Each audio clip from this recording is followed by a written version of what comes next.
माँ का श्राद्ध एक भावुक कथा। दीदी, याद तो है ना? कल माँ का श्राद्ध है।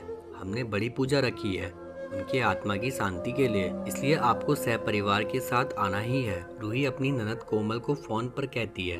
तभी कोमल उसकी भाभी को बोली, मैं नहीं आ सकती। आपको तो पता ही है कि उनको छुट्टी नहीं मिलेगी। अरे दीदी, ऐसे कैसे?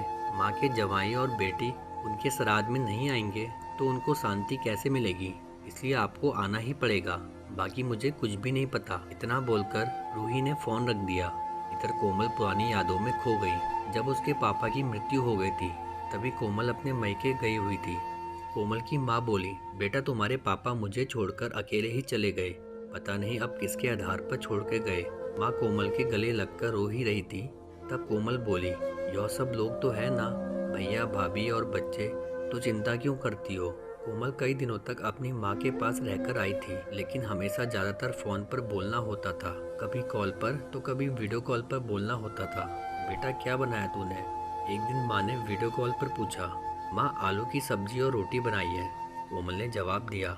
माँ बोली, अरे वाह। सब्जी का नाम सुनते ही माँ की आंखों में एक अलग ही चमक देखने को मिली, जो कोमल ने देखी।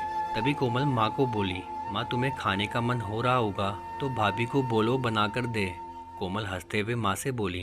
तभी माँ बोली, नहीं नहीं, अब इस उम्र में आलू कहाँ पचते हैं। मैं तो ऐसे ही बोल रही थी। जब तुम्हारे पापा हुआ करते थे तब बहुत बार बनाती थी। भाभी का तो नाम लेते ही जैसे माँ की आंखों की चमक गायब सी हो गई। माँ ने कॉल रख दिया। माँ को क्या हो गया? ऐसा क्यों बोल रही थी? वहाँ सब ठीक तो होगा ना? कोमल अपने आप से बातें कर रही थी। ऐसे बहुत बार खाने की बातों पर बातचीत होने पर माँ की आंखों का भाव बदल जाता, लेकिन ऐसा क्यों था वो समझ नहीं पाई। लेकिन इसके पीछे का राज उसके समझ में आया जब वो छुट्टियों में 2 दिन के लिए मायके गई थी। एक दिन कोमल माँ के कमरे में माँ के साथ गपशप कर रही। तभी दीदी खाना खाने चलो। रूही माँ के कमरे में आकर कोमल को बोली, चलो माँ तुम भी खाना खा लो। कोमल उठते हुए बोली, अरे दीदी नहीं नहीं, माँ को क्यों तकलीफ देना, वो यहीं पर ही खाना खा लेगी। आप चलो। रूही बोली, लेकिन भाभी, लेकिन वेकिन कुछ नहीं, दीदी आप चलो। माँ के घुटनों में दर्द होता है, इसलिए माँ कमरे में ही खाना खाती है। रूही स्पष्ट रूप से बोलती है, तो फिर भाभी मेरा भी खाना यहीं पर लाओ, हम दोनों साथ में खाना खाएंगे। ऐसा कोमल अपने भाभी को कहती है। इस पर रूही कुछ नहीं बोल पाई, लेकिन कोमल को साफ साफ तरीके से समझ आ गया कि रूही को यह सब पसंद नहीं आया। और चुपचाप वहाँ से निकल गई और थाली में पूरी सब्जी, रायता, अचार लेकर आई और माँ के लिए खिचड़ी। माँ यह क्या है? तुम ये सब नहीं खाने वाली हो क्या? कोमल माँ को बोली। उतने में रूही बोली, अरे दीदी, माँ को यह सब हजम होता ही नहीं, इसलिए मैं उनको खिचड़ी और दाल ही देती हूँ। इतना बोलकर रूही वहाँ से निकल गई। माँ ने अपनी प्लेट उठाई, पर माँ का ध्यान कोमल की प्लेट पर ही था। यह देख कोमल सुन सी पड़ गई। उसने माँ के मुंह में एक पूरी का निवाला डाला, लेकिन माँ ने मना कर दिया। तब कोमल ने अपनी माँ की आंखों में वही भाव देखा था जो वीडियो कॉल पर देखा था। पता नहीं भाभी का डर था या लड़की के निवाले का मोह था। तब भी कोमल ने पूरा खाना माँ को खिलाया और खुद खिचड़ी खाने लगी। 2 दिन कोमल वहीं पर थी और कोमल माँ को उसकी प्लेट का खाना खिलाती और खुद खिचड़ी खाती। ऐसा 2 दिनों तक चला। माँ के बहुत मना करने के बाद भी कोमल मात्र जिद में माँ को खाना खिलाती थी। वह बोली, भैया मैं कुछ दिनों के लिए माँ को अपने घर ले जाती हूँ। घर जाने से पहले कोमल ने अपने भाई तन्मय को पूछा। वह बोला, क्या तुम्हारा दिमाग खराब हो गया है? लोग क्या कहेंगे? बेटा माँ को तकलीफ देता होगा, इसलिए माँ अपनी बेटी के घर रहती है। तन्मय गुस्से में बोला, अरे बाबा सही तो बोल रहा है वो, माँ बेटी के घर जाती है क्या भला? तू आराम से जा अपने घर, मेरी चिंता मत कर, मैं यहाँ खुश हूँ। बेटे की बातें सुनकर माँ बोली। कोमल ने बहुत जिद की, लेकिन माँ बेबस थी। कोमल उदास मन से अपने घर वापस आई। कुछ दिनों बाद खबर आई कि माँ अब नहीं रही। इस खबर ने सब कुछ खत्म कर दिया था। कोमल को पता था कि माँ कितनी तकलीफ से गुजरी, लेकिन माँ को दूसरा लड़का नहीं था, बल्कि एक लड़की थी, इसलिए वह कुछ नहीं कर सकती थी। कोमल अकेले ही माँ के श्राद्ध में आई। आज माँ के श्राद्ध में 56 तरह के भोग बनाए गए।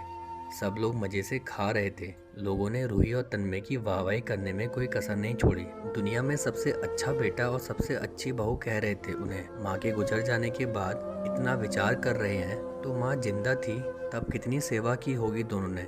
कोमल दुखी होकर माँ की तस्वीर की तरफ देख रही थी। तभी दीदी चलो आप भी खाना खा लीजिए, रूही कोमल को बोली। जो माँ के रूम में माँ की तस्वीर सीने से लगाकर रो रही थी। वह बोली, नहीं भाभी, मुझे नहीं खाना। लेकिन क्यों? आप नहीं खाना खाओगे तो माँ की आत्मा को कैसे शांति मिलेगी? रूही कोमल को बोली, भाभी, जिस खाने के लिए मेरी माँ जब जिंदा थी तब तरसती थी, उसे मरने के बाद दे रहे हो तो वो कैसे तृप्त होगी? सोच कर देखो, एक बार आज आपने पकवानों का ढेर लगाया है। माँ जिंदा थी तब आपने उनकी मनपसंद खाने के 2 निवाले खिलाए होते तो माँ वैसे ही तृप्त हो चुकी होती। वही माँ का असल में श्राद्ध कहलाता। यह जो भी हो रहा है वह सिर्फ एक दिखावा है। इसकी वजह से माँ कैसे तृप्त हो पाएगी? और जो घर से मेरी माँ अतृप्त होकर चली गई, वो घर से मैं कैसे खाना खा सकती हूँ भला? कोमल चिढ़कर रूही से बोली। तभी वहाँ पर तन्मय भी आ गया। भगवान की लाठी में आवाज़ नहीं होती। भैया भाभी, वो जब भी किसी पर पड़ती है ना, तब जख्म बहुत गहराई तक और ना भरने वाले होते हैं। आप भी 2 बच्चों के माता पिता हो, लेकिन मैं भगवान से दुआ जरूर करूँगी कि आप जब तक जिंदा हो तब तक आपको अतृप्त ना रखें। माँ ने तो अपना वनवास भोगकर कहीं नया जन्म लिया होगा, लेकिन आपकी जिंदगी बहुत बड़ी है। कोमल यह सब बोलकर माँ की तस्वीर लेकर चली गई। पीछे रूही और तन्मय की गर्दन शर्म से झुक गई। दोस्तों, माँ बाप जिंदा हैं तब तक उनकी सेवा करना, उनकी हर इच्छा पूरी करना, वही उनका असली श्राद्ध होता है। उनकी मृत्यु के बाद कितने भी 56 भोग बनाए, सब व्यर्थ है। तो दोस्तों, कैसी लगी आपको हमारी कहानी? कमेंट करके ज़रूर बताएं। अगर आप हमारे चैनल पर नए हैं तो प्लीज़ सब्सक्राइब करें।